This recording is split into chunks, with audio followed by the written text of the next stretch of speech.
The narrative is simple. Women are strong and independent all the time, but hey, when they're in divorce court, they're the poorest individuals on the planet, so they need to rip off their husbands. Men avoid marriage for many reasons, and one of those is being obliged to pay alimony for life. Dedicating a huge chunk of your paycheck to a woman who might even be dating a guy on her waiting list or even a backup plan is not cool. In certain divorce cases, men may find themselves facing the burden of paying substantial sums of money despite being innocent of any wrongdoing. Divorce laws don't aim to ensure fair and equitable distribution of assets, alimony, and child support. There are 99.9% of instances where men may feel unjustly burdened by financial obligations. These situations could arise due to various factors, including the legal system's complexity, differing state laws, and the subjective nature of determining spousal support and child custody. In such cases, men might experience financial strain and emotional distress, as they may have to pay significant amounts without any fault of their own. I just found out my wife just left her corporate job for a cashier job because she wants to get out of the payments what she's doing. Payments of what? Child support, ma'am. Is there a reason why you're not paying to support this child? I left my job and I did do it intentionally. Wait a minute. You intentionally left your job? Yes, ma'am, I did. How much did you make at your last job? Annually, $70,000. Now I work at a convenience store. How much are you making now? $30,000 a year. What's the qualification to work at that job? You just need a high school diploma. High school diploma? Yes, and you have a master's degree. I'm not about to play with you. Ma'am, I'm going to make you pay child support. $899.60 is going to be your monthly child support obligation that you're going to pay each month to this man. Wow, that's a decent chunk for what she's making. She will be forced to get another job. If that was the case, women would be held accountable more. But anyway, in today's video, we're delving into the new alimony law in Florida, how it affects men and women, and why this is driving modern women insane. Stick around because I'm sure you're going to love this one. But before we go any further, let me share the comment of the day. Shout out to Ritter5893. He said, "We are not afraid, we are turned off." Well said, brother. Please don't forget to reach out to us by email to claim your $5. As usual, guys, I'll pick one comment from each video. It may be the funniest, the most liked, or one that touched me, so don't forget to leave a comment, and you may be our next winner. Make sure to hit the like and subscribe buttons too, as it helps a lot. And now, back to the video.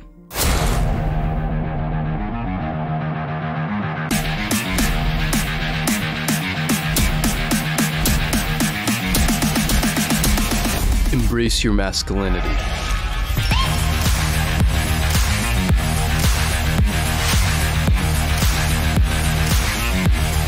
Ron DeSantis has made it! Permanent alimony seems to be gone. As you know, men have to pay alimony after divorce most of the time, so this is driving gold diggers insane. Some women go out there, marry a man to exploit him financially, and then divorce him to get even more money. It's insane, I know, but that's the sad reality of today's world. Men have little to no incentives to marry a woman these days because getting ripped off is very easy. Here's a short clip that explains what the law is all about. Our Steve King joins us live in the studio. And Steve, you spoke with state lawmakers on both sides of this issue. What did they have to say about this? Jay, this new law means that permanent alimony has come to an end in Florida. One thing supporters and opponents disagree with regarding this new law is whether it applies to existing alimony agreements.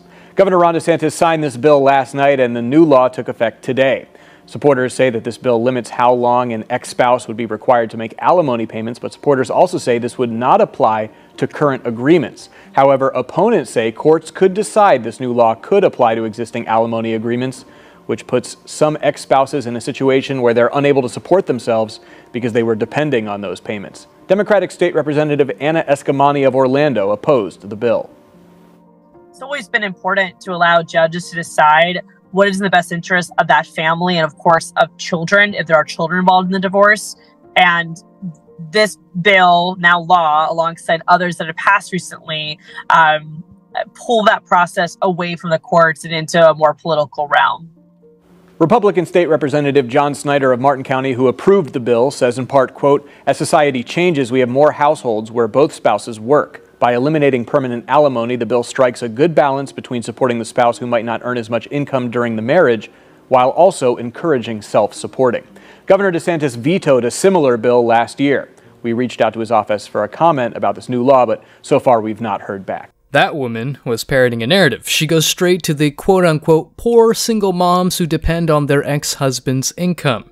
If women are so strong and independent, well, they can get a job and raise a kid without any problem, without the need of relying on a man. The hypocrisy is real. I came across an article that goes into the details of this situation. Let's check it together. I quote, "The Florida Alimony Reform Bill passed the Florida legislature and was signed by Governor Ron DeSantis on June 30, 2023. This bill will have a significant impact on how alimony will be awarded in Florida. It applies to all initial petitions for dissolution of marriage that are filed or pending on July 1, 2023, and to certain supplemental petitions for modifications of alimony. The following is a brief synopsis of how alimony will be awarded in Florida under this new legislation. First, the bill eliminates permanent alimony. In its place will be 4 types of alimony. They will be temporary, bridge the gap, rehabilitative, and durational alimony. Courts may order alimony to be paid in a lump sum or as periodic payments. Second, courts will be permitted to consider the adultery of either spouse and its resulting economic impact in determining the amount of alimony to award. Third, courts will be required to consider 9 factors in determining alimony. First, courts are to consider whether the party seeking support has an actual need for support and whether the other party has the ability to pay support. The party seeking support will have the burden to prove that he or she has a need for support and that the other party has the ability to pay support. Once the court determines that one of the parties has a need for support and that the other party has the ability to pay support, the court will consider the following 8 additional factors in determining the proper form of alimony. First, the party's standard of living during the course of the marriage and the anticipated needs of both of the parties after a divorce is granted. Second, the duration of the party's marriage. Third, the party's age, physical and mental condition. Fourth, the income and resources of both parties and the income earned from marital and non-marital assets. Fifth, the earning capacities, educational levels, and employability of the parties.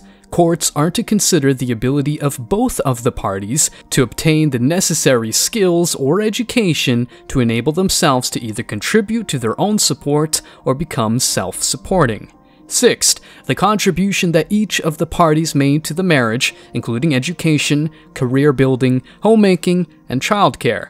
Seventh, the responsibilities that each of the parties will have in raising children that they have in common. Eighth, any other factor that courts of equity and justice should consider in making an alimony award. This may include a finding that a supportive relationship exists or that one of the parties may reasonably retire. Can anybody explain these divorce settlements? Jeff Bezos, the Amazon founder and the richest man in the world, is calling it quits with his wife. She will receive nearly $36 billion. She'd become the richest woman in the world. Have you got the right case? Tiger Woods and his now ex-wife are divorced. She's a babysitter. Worth $250 million. She's entitled to half. And he had an affair. Give me a fucking break. Somebody, go ahead. Somebody, explain, justify it. The fortune that she helped build. No, don't get me wrong. If you marry somebody and neither one of you have anything and you build $300 million together, you deserve half. Bezos not yet a millionaire. The couple moved to this small home in Seattle, launching Amazon. Those are 3 pretty good things. And remember, what? Don't get mad. Get everything. Nothing left. While this law is not perfect, at least it stops permanent alimony, which, let's face it, means a huge financial burden for men in 99.9%, if not all cases. Women are increasingly afraid that this law will stop their greed, but this is a huge relief for men. The law is a system of incentives, so if women get more out of a divorce than a faithful relationship, well, they'll break the marriage sooner rather than later. As you can see, the Florida Alimony Reform Bill was approved by the state legislature and signed by Governor Ron DeSantis on June 30, 2023. It will significantly change how alimony is awarded in Florida. The new law eliminates permanent alimony and introduces 4 types of alimony: temporary, bridge the gap, rehabilitative, and durational alimony. Courts will consider factors like the party's needs and ability to pay, the length of the marriage, age and health, among others, to determine the appropriate alimony. The law will apply to all new divorce petitions filed or pending on July 1, 2023. Let's keep on reading the article. Fourth, a short-term marriage is going to be considered to be a marriage that lasts less than 10 years. A moderate-term marriage is going to be considered to be a marriage that lasts between 10 and 20 years. A long-term marriage will now be considered to be a marriage that lasts 20 years or more. The length of the marriage is considered to be the amount of time that has elapsed between the date of the marriage and the date of the filing for divorce. Fifth, bridge the gap alimony may be awarded to assist a party in making the transition from married to single life. It is intended to assist a party with identifiable short-term needs. The length of an award of bridge the gap alimony may not exceed 2 years. Sixth, rehabilitative alimony is intended to provide education and training that will enable a party to become self-supporting or contribute to their own support. Under the new alimony reform legislation, an award of rehabilitative alimony may not exceed 5 years. Seventh, durational alimony lasts for a set period of time. It may not exceed 50% of the length of a short-term marriage, 60% of the length of a moderate-term marriage, and 75% of the length of a long-term marriage. An award of durational alimony may be extended under exceptional circumstances based upon the above described 9 factors and a consideration of the following 4 factors. First, the extent to which the payee's age and employability wholly or partially limit the payee's ability to be self-supporting. Second, the extent to which the payer's available financial resources wholly or partially limit the payer's ability to be self-supporting. Third, the extent to which a payee's mental or physical disability wholly or partially limits the payee's ability to be self-supporting. Fourth, the extent to which a payee is the caregiver to the party's mentally or physically disabled child. The amount of durational alimony will be the amount that is required to meet the payee's reasonable needs, or an amount that does not exceed 35% of the difference between the husband and wife's net incomes, whichever amount is less. Eighth, an alimony award may not leave the obligor with significantly less net income than the net income of the obligee, unless there are exceptional circumstances.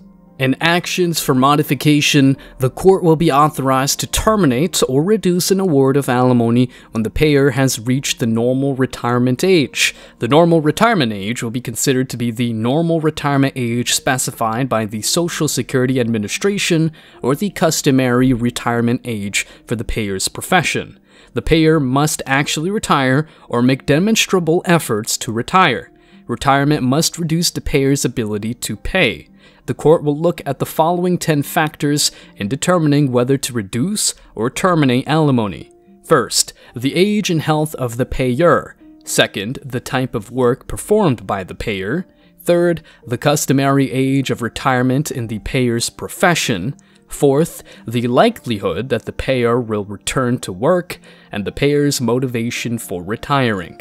Fifth, the needs of the party receiving alimony and that recipient's ability to contribute to his or her own needs. Sixth, the impact that the termination or reduction of alimony would have on the payee. Seventh, the party's assets before, during, and after the dissolution of marriage, and whether either of the parties wastefully dissipated assets received at the time of the divorce. Eighth, the income earned by the parties during and after the marriage. Ninth, the retirement, pension, and social security benefits received by the parties after the marriage. 10th, the payer's compliance with his or her alimony obligation. A payer may file a supplemental petition for modification 6 months prior to the date of retirement. Simply put, the length of the marriage now determines the type of alimony given, so women are not entitled to have access to a man's money for life. If the marriage lasted less than 10 years, it's short term. Between 10 and 20 years, it's moderate term, and 20 years or more, it's long term. There are 3 types of alimony. Bridge the gap alimony helps someone adjust to single life and lasts for a short time, not more than 2 years. Rehabilitative alimony provides education or training to become self-supporting, not exceeding 5 years. Durational alimony is given for a specific period, not more than 50% to 75% of the marriage's length, with some exceptions. The court considers various factors to decide the amount, like the party's needs and ability to pay, age, health, and income. The alimony awarded shouldn't leave the person paying with much less money than the recipient, except for special situations.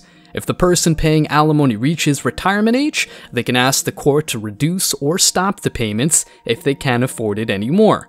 The court looks at factors like the person's age, health, type of work, and financial situation to make a decision, rather than granting the woman the money. This might not be perfect, but at least puts men in a more comfortable position, while women have to do the work, both during and after the relationship. Men are usually the ones paying, even when their exes were just bad chicks who took advantage of them. Now, it's about time modern women recognize that a relationship is a fair exchange of value, and not a, what can I get out of this kind of thing? Stay strong, guys. As always, I wish you tremendous success. Now it's your turn. What do you think? Let me know your thoughts in the comment section below. Remember that if you leave the best comment, you will get $5. Thank you so much for watching. If you found value in this video, hit the like and subscribe buttons, ring the notification bell so you don't miss out on future uploads, drop a comment, and share it. See you in the next video, guys. Till next time.